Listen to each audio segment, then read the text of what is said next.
All right, everybody. So, I promised that I would do a recording of an example problem similar to the three problems that are at the very end of the friction packet, because there are concepts that stay the same, but our applications of those concepts have to change a little bit. So, question number one, it says a student moves a heavy crate, mass of 50 kilograms, by attaching a rope to the box and pulling with a force of 115 newtons at an angle of 30 degrees above the horizontal.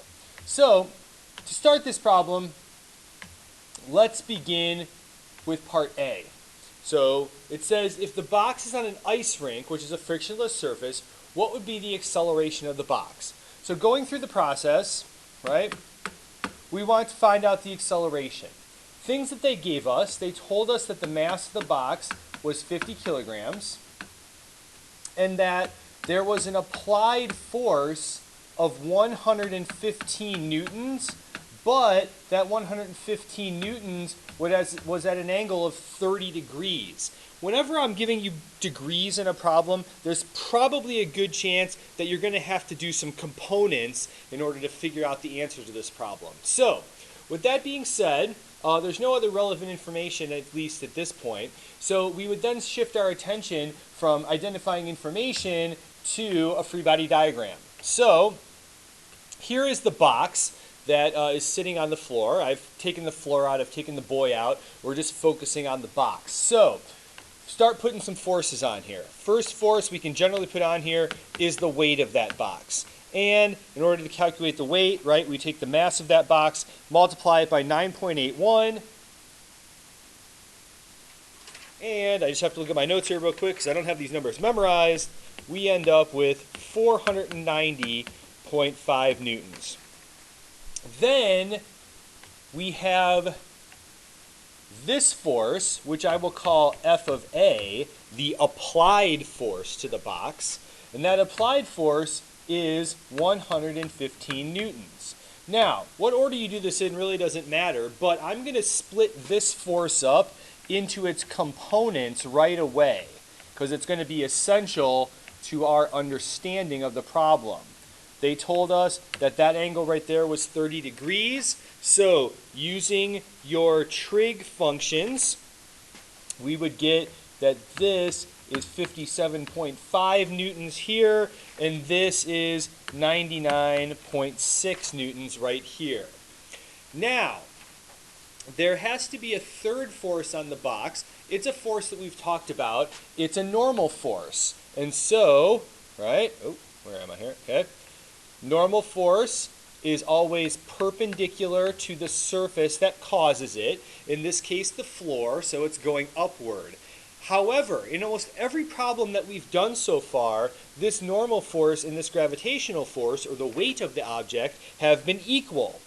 But that's not always the case. This box is going to accelerate horizontally, right? It's going to start moving like that. Even though the boy is pulling on it at an angle, the box isn't going to move at an angle, right? Whenever we would pull a box across the floor, even if we pull up on it slightly, it's still going to move horizontally. That being the case, there needs to be equilibrium on the y-axis. There's no acceleration on the y-axis. That's true when something moves horizontal no matter what.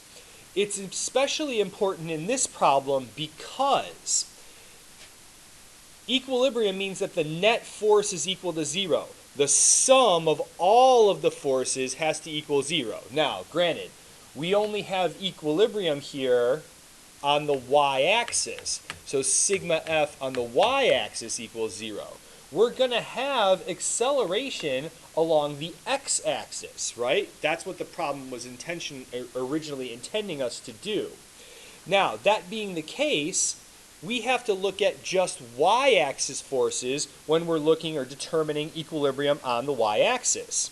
In this case, there are three y-axis forces. You have this gravitational force pointing downward, this normal force pointing upward, and this component of the applied force. Remember, if a force is pulling at an angle, it has two perpendicular components, a horizontal and a vertical. In this case here, we have two forces upward, but only one force downward.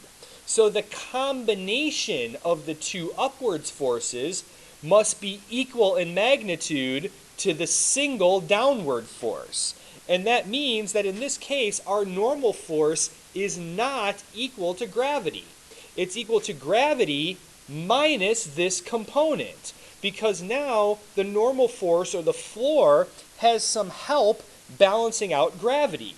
It doesn't need the entire it doesn't need to balance out all of gravity by itself. Well, you might say, well, who cares? If it just has an extra force, that means that it won't fall downward. True. But if normal force and gravity were the same, sorry, bell. If normal force and gravity were the same, and then we added this additional upwards component, we wouldn't have equilibrium on the y-axis, and this box would start accelerating upward. It's not what happens in this problem.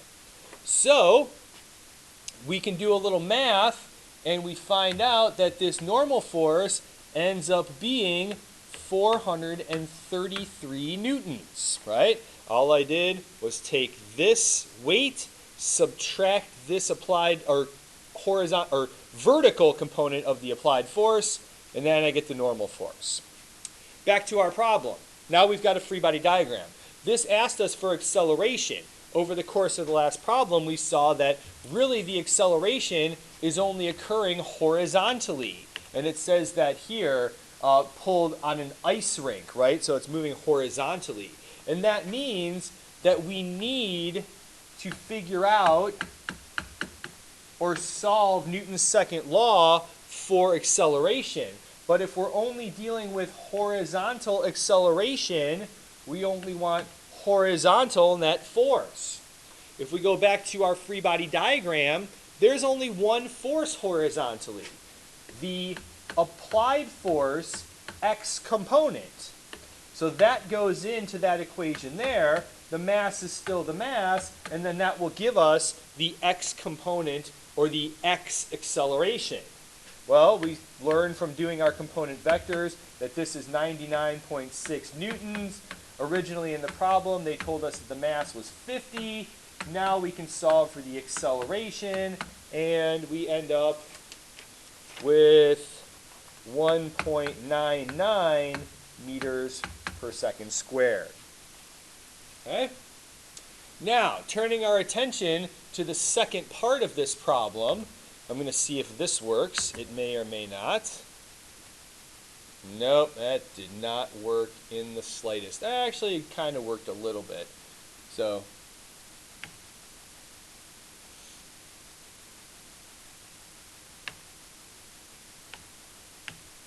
let's see if this works. All right, there we go. Got to get rid of a couple of things. All right, so, all right, turning our attention, sorry about this, everybody. There we go, okay? Turning our attention now to part B of this problem. Part B says, if the box is on a sidewalk where the coefficient of friction is 0.15, what would be the acceleration of the box? So again, part B is asking us for acceleration, and it's along the sidewalk, so we're still looking for horizontal acceleration. We have the applied force. The mass of this object is still 50 kilograms, but they have given us a coefficient of friction. Because the box is sliding across the sidewalk, we can assume that's the coefficient of dynamic friction, and that is 0.150. Remember, coefficient is a unitless number. Now, this is going to change one thing on our free body diagram. All of these forces are going to remain the same, but we're going to add in a fourth force. That fourth force being dynamic friction. Remember that friction always has to oppose something. In this case, it's opposing motion, right? So that changes our problem slightly. We're still looking for horizontal acceleration. So we still have to solve Newton's second law. And again, because we're dealing with horizontal acceleration, we only want the horizontal net force. But that changes slightly. We already established that we have a component of the applied force, specifically the x component of the applied force, that's acting horizontally. But now we also have that force of dynamic friction. And if we're going to find the sum of those forces, we have to add them together. That will become the net force in this problem. But we don't have that force labeled. However, we do have the coefficient of friction. Hopefully you recall from our discussion in class that the force of dynamic friction is proportional to the coefficient of dynamic friction times the normal force. They've given us the coefficient of friction in this problem, so we could plug it in there. And earlier in our free body diagram, we found out the normal force. Recall that the normal force is not exactly equal to the weight in this problem, but we have two forces balancing out the weight, and so we know that the normal force is not, oh, sorry about that, everybody. The normal force is not 490.5, but it is, yikes, sorry about that, everybody. Computer's got a mind of its own right now. There, oh yeah. There we go. That was traumatic, but the normal force, I won't try and draw this time. The normal force isn't gravity, it's just 433. So putting those two things together, we can calculate that the force of dynamic friction ends up being 64.95. I realize sig dig wise that's not correct, but we'll go with it. All right, so now we plug some things into our equation here. We know that the applied force is 99.6 plus, or the horizontal component of the applied force is 99.6 plus the force of dynamic friction, which is 64.95. But remember, friction always has to oppose things, and therefore friction is going to end up being negative in this problem. It opposes the applied force, or the x component of the applied force. We plug in the mass, we solve for the acceleration, and when you put it all together, you should end up with 0.693 meters per second squared, which is smaller than the acceleration from the previous problem, which it should be because now we have friction. So we see here that if we start having applied forces that aren't completely horizontal, that will affect the friction, or sorry, that will affect the normal force, which in turn affects the frictional force because of the dependence of the frictional force on the normal force. Here we have an applied force that's in the upward direction, right, up into diagonally up into the right, but in your book, your IB Physics course companion, I believe this is on page 57 of your IB Physics course companion, that's the paperback book, we have another problem, work example number 1. It has a problem similar to what we were just doing here, and in this case, though, the applied force, as they've drawn it, looks like this. It's a diagonal force, meaning it has components. So we'd split it up like this. Remember, the two components have to get you to the same spot that the original vector does. So in this case, the y component, or the vertical component, is in the downward direction because we're pushing downward diagonally. There's still a gravitational force in this problem, right? And there will still be a normal force. Again, if this box moves horizontally, right, no up or down acceleration, we need to have equilibrium on the y-axis. If that's the case, we still have three forces on the y-axis, just like that last problem. Gravitational force here, component of the applied force, but in this case, the component of the applied force is downward.